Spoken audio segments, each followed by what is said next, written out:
I just wrapped up my third and final day with Russel Brunson and his ClickFunnels team, and I really wanted to share with you all some of the biggest takeaways that I'm getting from his event.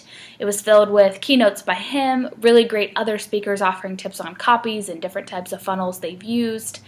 There was really inspiring people there who had made million-dollar funnels.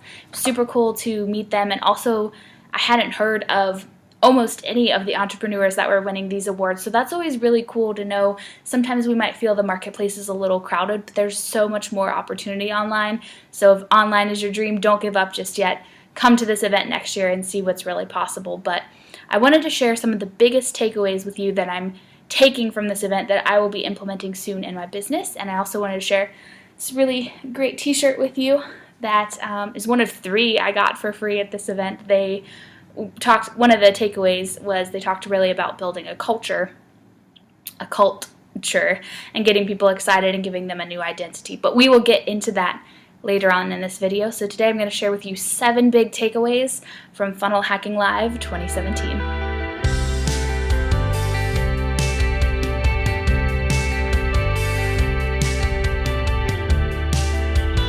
So I spent the past 3 days deep into funnel hacking, and it wasn't just about funnels, but it was really also really great business lessons, because one key part of a funnel is the sales page or the opt-in page, and really having strong copy to get people to take action, because you can drive all the traffic in the world that you want to an opt-in page or a sales page, but if it's not converting and the copy doesn't resonate with anyone, doesn't do you a whole lot of good. So one big copy tweak that I'm going to be taking with me after this event and implementing almost right away is phrasing my offers as a new opportunity instead of an improvement offer.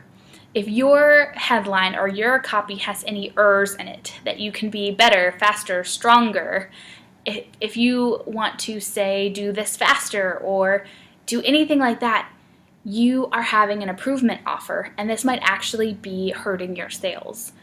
Now, it doesn't mean that that's not the result that they want, but if you phrase it as an improvement offer, meaning something that they might have seen before or tried before, they have to admit past failures. And because they have to say, oh, I tried something like this before and it didn't work for me, that could kind of hurt your conversions. But if you frame it as this is a brand new opportunity, this is a totally new way of doing things that will still get you to this result, that's how you make the sale. So make sure that it's a new opportunity. A really good example they gave, and I don't even know what some of these words mean, so if you have to go Google them, feel free, but the goal is weight loss. I feel like health coaching examples are always a little bit easy to jump to because almost everyone's had some type of struggle or familiarity. So the goal is to lose weight. If you tell me that you have a better program for diet and exercise, that's an improvement offer.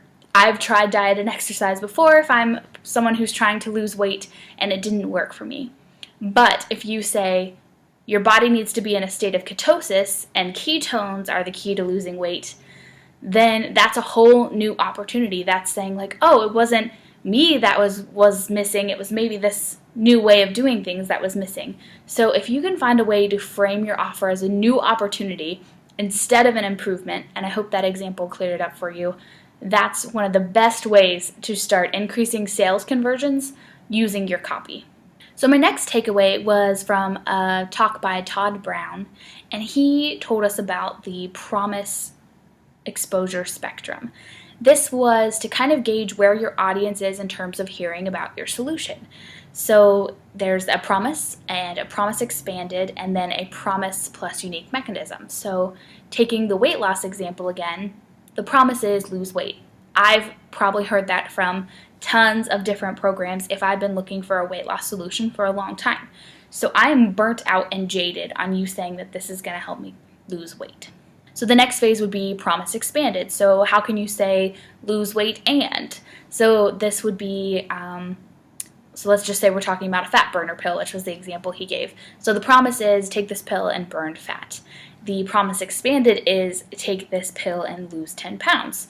So it's not just kind of vague, it's getting something really specific. But again, in a weight loss industry where the person you're probably trying to attract has been struggling with this for a long time, they're burnt out on the basic promises. They're burnt out on the promise expanded. So where do you go from there? So the next example, on the spectrum was the promise plus unique mechanism. And you might have heard me talk about this before from a lot of other experts that I follow have always recommended that you need to have a unique system. So some unique process that you do for whatever service or program that you're offering. It needs to have a unique I don't want to say acronym because that's limiting, but you know what I mean. If people are teaching things, they have a pyramid of trust, or they have the art of something, and all these pieces come together to make something. And so we said this is the sweet spot. If you can combine the promise, so in this example, we're talking about weight loss or fat burning pills. If you can provide the promise and you can combine it with your unique mechanism, this kind of relates back to the new opportunity too, where they're saying, oh, maybe there was this piece that was missing the whole time, and that's the reason why none of these other things worked. So if you can figure out where your people are on the promise spectrum, so for example, if you're coming out with something that's brand new, the promise might be enough. Whatever result you're getting, if people are just kind of starting to feel the pain of this problem, the promise you want to make will be enough. But if it's something that's been around for a while, if it's a promise that tons of people and tons of marketers or tons of coaches are doing the same thing, you really want to have that unique mechanism that's going to make you stand out and make the audience feel like you might actually have the real solution. So takeaway number 3 was to avoid technobabble at all costs. And I can be really guilty of this. I have been in a couple of masterminds with people who run more brick and mortar style businesses, and I talk about discovery calls or funnels or things like this, and I don't realize that's jargon. That's someone who's just stepping into the online world, doesn't know what these things are, and I take that for granted. And I feel like that can be the case for any experts who are really, really passionate, and we've done all the research, so we have all the lingo and the jargon and the technical terms, and we think it wows people, but it actually confuses them. So there's 2 quick tricks that I want to pass along that I learned from Funnel Hacking Live, and the first is to use a kinda like bridge. So if you say something technical, follow it up with it's kind of like. An example they gave is a little bit graphic, but hopefully it'll give you the point, was they had a project that kind of improved your brain function and neurons firing off. I don't even remember the technical term, but he said it's kind of like Viagra for your brain. So that's a little bit graphic, but hopefully you get the point of using a kind of like bridge to explain something technical. So go through your sales page and kind of start to look for things that might be jargony, or look at your blog posts and see if anything there is jargony as well, and techno-babble, as they called it, and make sure that you replace it with a kind of like bridge. Similar to the kind of like bridges, they talked a lot about using really powerful metaphors, which is similar, to compare things that are known to the unknown. So a few examples of that was that you could use metaphors to connect the unknown to the known. So going back to the example I gave you before, if you took out the kind of like and you just said this product is like Viagra for your brain, that's a connecting with something that's known to something that was unknown. You can also use metaphors to connect the known to the unknown. So he gave an older example of some copy that ran as a direct mail ad, and it said the secret currency that's making all these people rich. And secret currency was actually gold. So instead of saying something that was gold, he used a metaphor to build curiosity. So again, avoid technobabble and try replacing it with metaphors or replacing it with kinda like bridges. There was also a really inspiring talk by Stu McLaren during Funnel Hacking Live, and he shared his experience launching his program Tribe, which was all about how to create and launch and build community and build membership sites and how to make money as an online entrepreneur with membership sites. And he shared his launch story, and my biggest takeaway from that whole piece that he really drove home was the bigger the runway, the better the result. He actually had a 6-month launch that he walked us through, and I have been encouraging my clients to do longer and longer launches for their first time out, something like 3 to 4 months. But to hear him say something so similar was really letting me know that as a launch strategist I'm on the right track, but also he was sharing how much that built relationships and how much that really helped people know, like, and trust him, because he spent the first 2 months just really delivering a ton of value and getting people invested in his mission, invested in his cause. So all those first 4 takeaways were really heavy in kind of just the general business, the copy, setting the foundation for all the funnels that we learned on days 2 and 3. And we really got it down into the nitty gritty. And there's one thing I want to share as tip number 5 that I'm taking away that blew my mind. And I have always done upsells and downsells with my launch clients, but he revealed what should really be your upsell. I was always concerned with, creating a new program or adding in bonuses and things like that we could use as upsells. But one of the best things that you can do as your first upsell is actually to sell them more of the same. This is definitely easier said than done with actual products or things. So if I'm buying a t-shirt, you can upsell me 2 more t-shirts with free shipping, or you could upsell me 2 more books if you're an author. More of the same is actually what your first upsell should be, and they actually shared the numbers, and we're getting amazing conversion rates on selling more of the same as the first upsell. Then the second upsell was something that was more valuable and a little bit more of a parallel offer. But to think of how could you apply this to your online programs and products, how could you do this for your information products? Could you say buy one for a friend and ask for their shipping address and sell them more of the same? Could you add in 2 months of something, so maybe they're buying a membership program and they're just doing monthly, and you say, but wait, would you like to get 3 months for the price of 1 if you upgrade now? Different things like that you could do that's more of the same as your upsell, which was mind-blowing to me because 1, it was actually working in all of the funnel examples that they shared, and 2, how easy that is.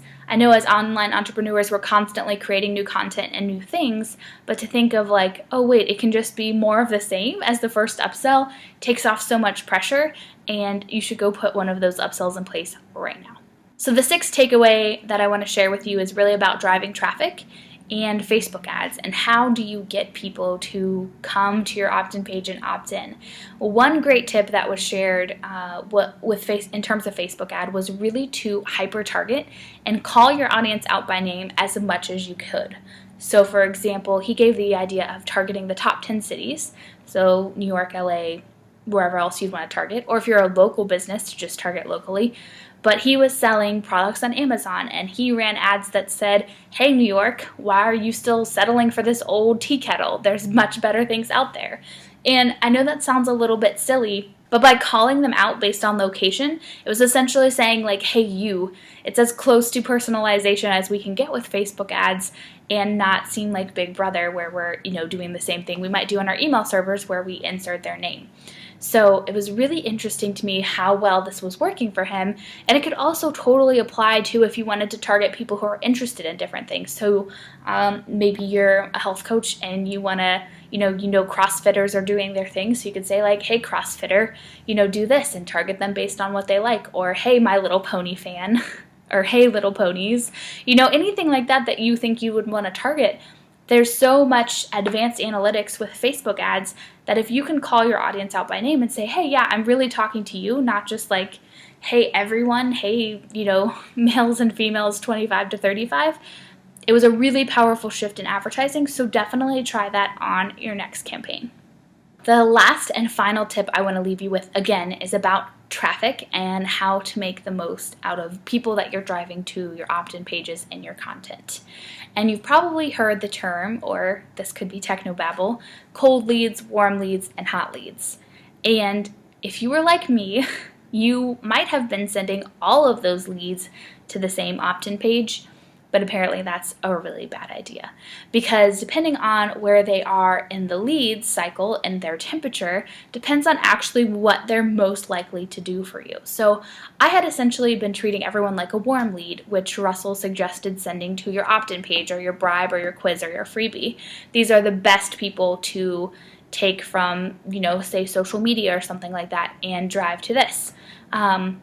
But I was treating cold leads that way too, which was affecting my opt-in rates. So he actually said cold leads are where you need to do your relationship building. So for anyone who's a cold lead, you should be sending them to your blog post. You should be sending them to some of your best material. You should be sending them to your Facebook Lives. They should be getting to know, like, and trust you. Cold leads would be coming from, maybe you did a guest post on, a website. Maybe you were on a podcast interview. Maybe you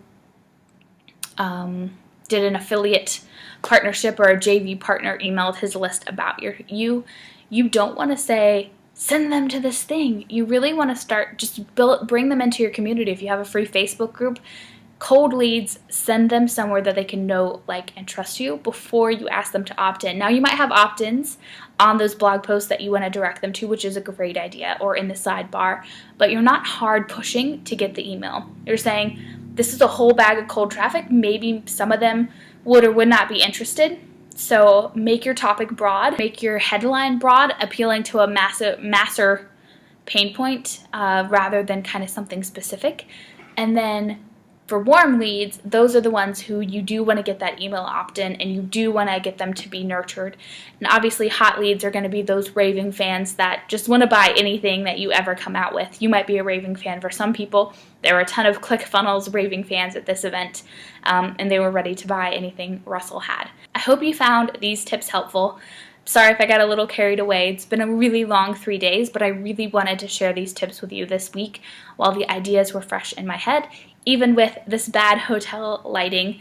But I did get this super sweet t-shirt, and again, 1 of 3. So bonus tip, if you're going to do a live event, throw a ton of swag at your people, because now we'll be wearing these things and ClickFunnels will be everywhere soon. But if you have any questions about these examples, I tried to be as brief but thorough as I could. I'd love to answer them in the comments. And until then, I will see you next week.